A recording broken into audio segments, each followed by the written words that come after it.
The big ship called Defiance shot through space, leaving blue light behind it. Captain June Park watched as stars and planets appeared in front of him.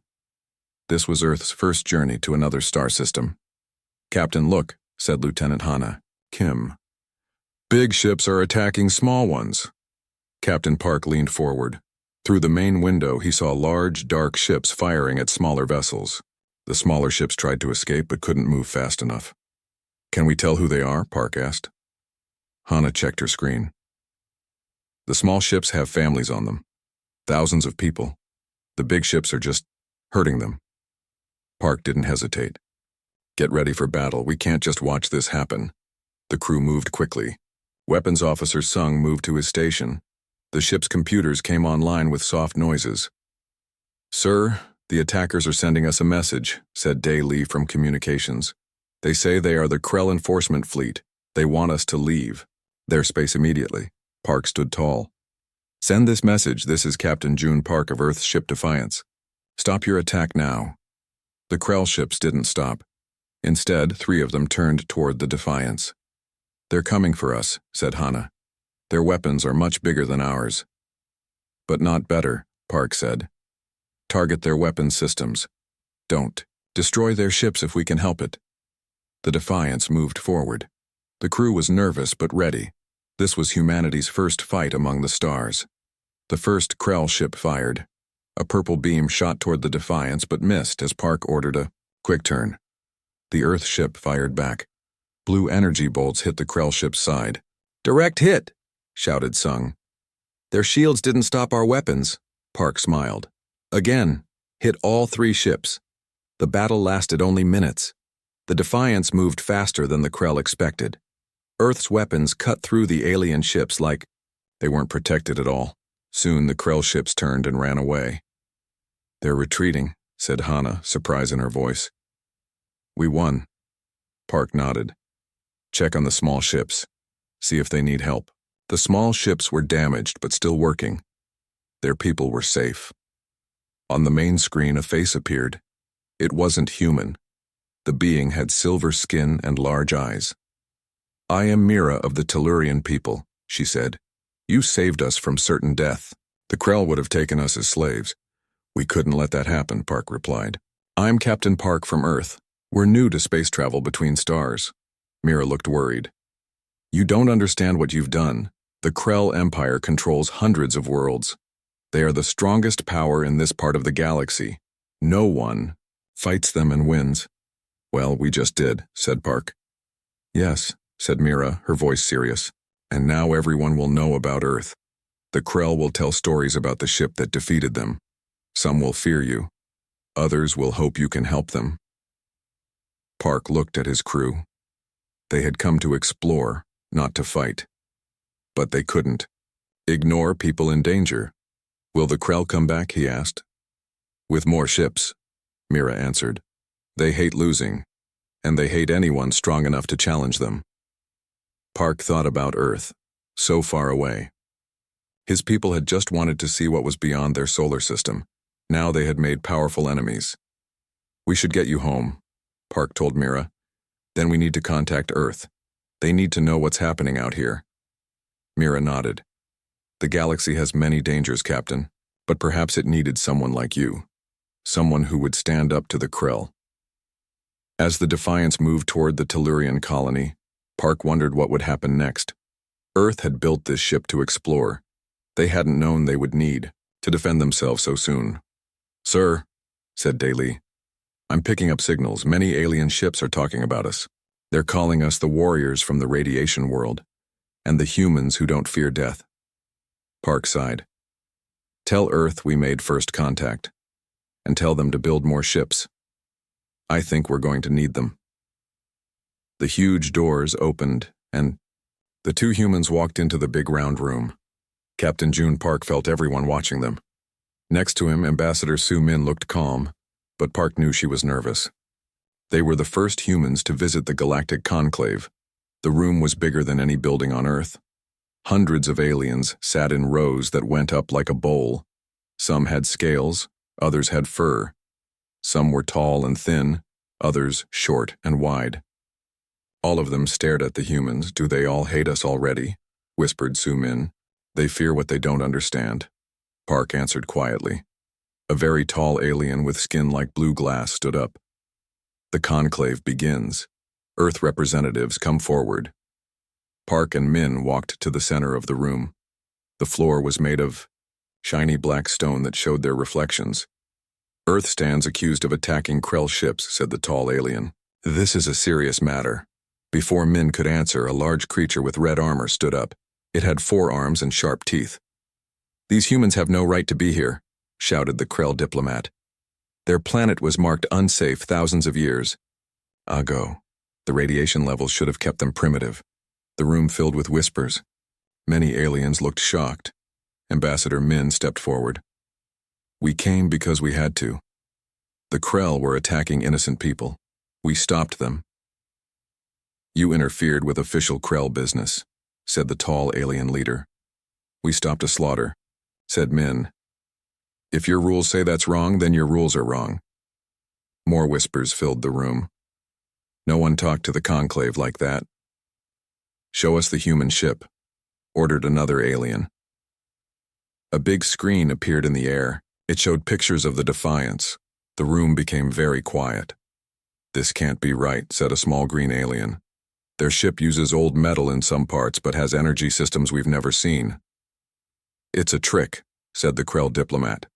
No new species could defeat our ships. Not a trick, said Park. Just different thinking.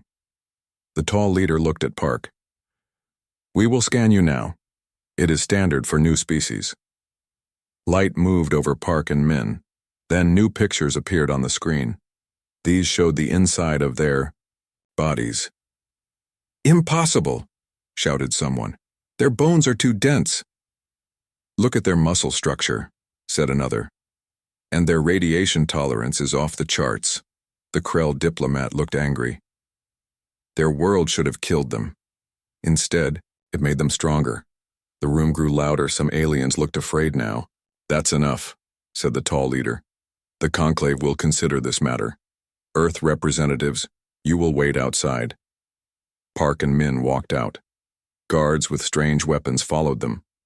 In a small waiting room, Min sat down heavily. That didn't go well. They're scared of us, said Park. Did you see their faces when they saw our scans? What did they mean about Earth being in a radiation belt? Asked Min. I think, said Park slowly, that Earth was supposed to be a prison, or a place no one would visit. But it made us stronger instead. A small alien with yellow skin entered the room. It looked nervous. I am Liko, it said in a high voice. My people, the Navari, have been under Krell control for 100 years. Is it true you defeated their ships? Yes, said Park. We didn't want to fight, but they gave us no choice. Liko's eyes grew wide. No one defeats the Krell. No one even tries. Well, we did, said Min, and we'll do it again if we have to. Many species will be watching Earth now, said Liko, some with hope, some with fear.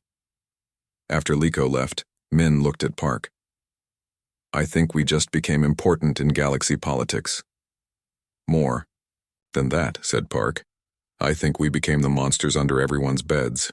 Min smiled a little. Maybe that's not so bad. Monsters can protect people too. Outside they could hear the conclave arguing. The future of Earth would be decided by aliens who never knew humans existed until a few days ago. Whatever happens, said Park, Earth needs to be ready. This galaxy is more dangerous than we thought. And more in need of help, added Min. Did you see how many species here look afraid of the Krell? They need someone to stand up to bullies. The doors opened again. It was time to hear what the galaxy had decided about humanity. Admiral Taiwan watched the screens in Earth Space Station. The message from their spies was clear. The Krell were coming with a big fleet to attack Earth. How long do we have? Asked President Kim. 3 days, said Admiral Wan. They're bringing 500 ships. The president looked worried. Can we win? Admiral Wan smiled. They think the Defiance was our best ship. They have no idea what we really have. For 50 years, Earth had built spaceships in secret. People always feared aliens might not be friendly. Now that fear seemed smart. "Get all ships ready," ordered the admiral, "and tell the people to stay calm." 3 days later, the Krell fleet appeared near Pluto. Their ships were huge and black, covered in weapons. "This is command ship. Victory," said a Krell voice over the radio. "Earth will surrender now or be destroyed." Admiral Wan sent back a simple message. "Earth doesn't surrender, come and try." The Krell ships moved forward. They expected to find 1 or 2 ships like the Defiance. Instead, they found 27 battle-ready ships waiting for them. Each one was better than the Defiance. "All ships, attack Plan Jupiter," said Admiral Wan. The Earth ships moved fast. They flew to Jupiter and used the giant planet's magnetic field to hide from Krell sensors. Then they attacked from all sides. "They can't see us properly," said Captain Sun aboard the flagship Thunder. "Fire all weapons." The battle was huge. Earth ships moved in ways the Krell thought impossible. When Krell weapons hit Earth ships, special shields absorb the energy. "Their ships are too strong," shouted a Krell commander. "How is this possible?" The Earth ships had special engines that let them move very fast for short times. They would speed up, ram into Krell ships, and then jump away before exploding. "They're crazy," said a Krell officer. "No species flies like that." But the Earth ships had special systems that protected the crew during these fast moves. The Krell had never seen such technology. Most surprising were the Earth soldiers. Teams of them flew to Krell ships and cut their way inside. They wore special suits that let them work in radiation in space. "They're inside our ships," screamed a Krell soldier. "They walk through radiation like it's nothing." One Earth Marine, Sergeant Kim, led his team into a Krell command ship. The aliens were twice as big as humans but moved slowly. "Keep moving," said Kim to his team. "Remember your training." The Earth soldiers took control of 3 Krell ships this way. The aliens had never seen anyone board their ships before. They didn't know how to stop it. After 6 hours of fighting, the Krell commander called for retreat. More than half their ships were destroyed or damaged. "We must leave this system," he told his officers. "These humans, they're not normal. They fight like demons." As the Krell ships ran away, cheers filled Earth's command center. "We did it," said President Kim. "We defended our home." Admiral Wan nodded. "This time, but they'll be back with more ships." News of the battle spread across the galaxy faster than light. On hundreds of planets, aliens watched videos of Earth ships defeating the mighty Krell. On a small planet called Nexus, slaves watched secret recordings of Earth Marines boarding Krell ships. "Did you see that?" whispered one to another. "They fought the Krell and won." "Who are these humans?" asked another. "They come from a world full of radiation," said an old alien. "A world that should have killed them. Instead, it made them strong." The Krell tried to stop the news, but couldn't. The story was too big. For the first time in 1,000 years, someone had beaten them in battle. In his ship running back to Krell space, the commander was afraid. He had to tell his leaders the truth. "These humans," he reported, "they're not like other species. They walk in radiation. They move fast. Their ships do impossible things." The Krell Emperor was angry. "How can this be? They're just a new species." "No," said the commander. "They're something else, something we've never seen before." On Earth, Admiral Wan looked at the stars. "They'll come back," he said quietly, "and next time, they'll bring their whole empire." "Then we'll be ready," said President Kim. "Earth has always prepared for the worst." In dark corners of the galaxy, hope began to grow. If humans could beat the Krell, maybe others could too. The planet Vesper 4 looked sick from space. Its blue, oceans had turned green. Dark clouds covered much of the land. A deadly disease was killing millions of its people. Around the planet, 10 Krell ships blocked any help from coming. The Krell didn't care if everyone on Vesper 4 died. "There they are," said Captain Jin Young as his ship, the Earth vessel Hope, came out of light speed, just as we were told. The Hope wasn't alone. 3 more Earth ships appeared beside it. Behind them came 5 medical ships carrying doctors and medicine. Krell vessels, Captain Young said over the radio.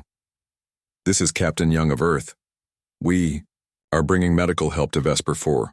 Move aside. The Krell commander's face appeared on screen. He had sharp teeth and red eyes. Turn back, human, he growled. This planet is under Krell quarantine. No one goes in or out. Captain Young remained calm. We don't want to fight. These people need help. Let us pass. Leave now, said the Krell, or we will destroy you. Young sighed. Very well. He turned to his crew. Battle stations. The 4 Earth ships moved forward. The Krell ships raised their weapons. But then something unexpected happened. The Krell ships began to move away. They're retreating, said Officer Bin, looking surprised. Young nodded. They remember what happened at Earth. They don't want another fight they can't win. The medical ships landed on Vesper 4. Earth doctors in special suits worked day and night helping the sick aliens. Within a week, the disease began to stop spreading. Why are you helping us? Asked a local leader. We have nothing to give you. We are not important. Everyone is important, replied Dr. Sue. On Earth, we help each other. Now we help you. News of what happened on Vesper 4 spread quickly. Soon other planets asked Earth for help. Each time Earth ships came, they brought food to the hungry, medicine to the sick, and protection to the weak. I don't understand, said a Krell general to his leader. First they defeat our ships, showing great strength. Then they help the weak, showing what they call mercy. What kind of species acts this way? The Krell leader had no answer. Far away on an ancient dead planet, Dr. Yoon Ji carefully brushed dust from a stone tablet. She had been studying the ruins for months. Today she had finally found what she was looking for. Captain Park, she said, into her radio. I found something important, something about Earth. When Captain Park arrived, Dr. G showed him the tablet. This is from a species called the Creators. They lived 10,000 years ago. They were very advanced. What does it say about Earth? Asked Park.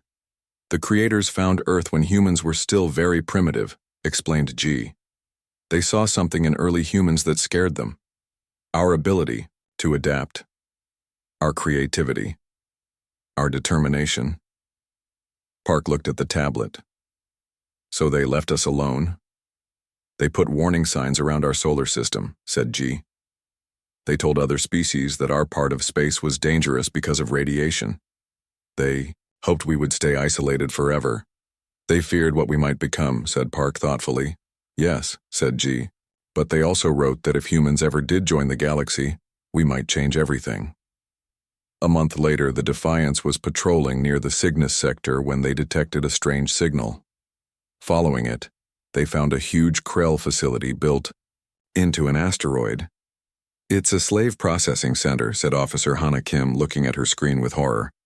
There must be thousands of beings inside. Captain Park didn't hesitate. We're going in. Sir, said Officer Day Lee, there are 5 Krell ships guarding it. Then we'll have to be clever, replied Park. What followed was a daring rescue. Defiance pretended to be damaged and drifted close to the asteroid. Then Earth Marines in spacesuits jumped across to the facility. They moved quietly, freeing prisoners and taking control of key systems. When the Krell finally realized what was happening, it was too late. The slaves were free, and the Defiance was helping them escape in Krell transport ships. On their way home, the freed slaves thanked Captain Park. For centuries, the Krell have taken what they wanted, said an elderly alien. No one stopped them. Times are changing, said Park. Earth doesn't accept slavery or cruelty. Across the galaxy, news of the rescue spread. For many species, humans were becoming something new in the galaxy, a powerful force that used its strength to help others. They are not like the Krell, said a diplomat from a small world. They fight like demons but help like angels. Perhaps they are what the galaxy has been waiting for. The sky over Earth turned dark as thousands of Krell ships appeared. They blocked the sun like a metal cloud. People on Earth looked up in fear. "This is the biggest fleet ever seen," said Officer Han in the command center. 10,000 ships. Admiral Tae Wan stood calmly looking at the screens. "They've come to end this once and for all." The Krell Emperor's face appeared on the main screen. He was bigger than other Krell, with red armor and many scars. "Humans," he growled, "you have upset the order of the galaxy. Today we end your interference. Admiral." One smiled slightly. "You are welcome to try." The Krell ships fired all their weapons at once. Beams of energy shot toward Earth. Children cried. Adults held each other. Everyone thought it was the end. But nothing happened. The energy beams disappeared before they reached Earth's atmosphere. They simply faded away, like water hitting hot sand. "What is this trick?" shouted the Krell Emperor. Admiral Wan pressed a button. "This is Earth's defense grid. We've been building it for 50 years. All around Earth, hidden stations generated an invisible shield. The shield didn't stop weapons. It made them stop working." "Impossible," said the Krell Emperor. "For you, perhaps," replied Wan. "But we humans have always feared what might come from space. We prepared." The Krell tried again and again. Nothing worked. Their mighty fleet was helpless. "You have two choices," said Admiral Wan. "Leave in peace or stay and talk about a new relationship between our peoples." For the first time in history, the Krell Empire had to back down.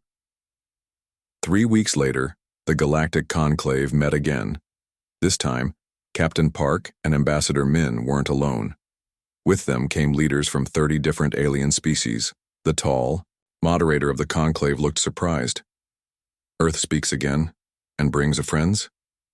Min stepped forward. "Not friends, allies, free worlds who have chosen to stand with Earth." The conclave hall filled with whispers. Such an alliance was unheard of. Min continued. "For too long, the strong have ruled the weak in this galaxy. The Krell took what they wanted. Others suffered." A small green alien stepped forward. "I am from Nexus. For 500 years, my people were Krell slaves. Earth freed us and asked nothing in return." Another alien joined them. "I am from Vespera 4. We were dying from disease. The Krell blocked help. Earth saved us." One by one, representatives told similar stories. Earth had helped, them all without demanding anything back. "We have formed the Coalition of Free Planets," said Min. "Any world may join. We will defend each other, we will share knowledge, we will respect each other's ways." Many conclave members looked shocked. Some looked angry, but others seemed interested. The Krell representative stood up. "This is against the natural order. The strong must rule." "We disagree," said Captain Park. "Strength should protect, not control." For hours the conclave debated. Some worlds immediately asked to join the coalition. Others waited to see what would happen. As Park and Min left the chamber, they looked out at the stars through a big window. "They're afraid of us," said Min. "They think we want to rule the galaxy like the Krell did." Park shook his head. "They judge us by their own standards.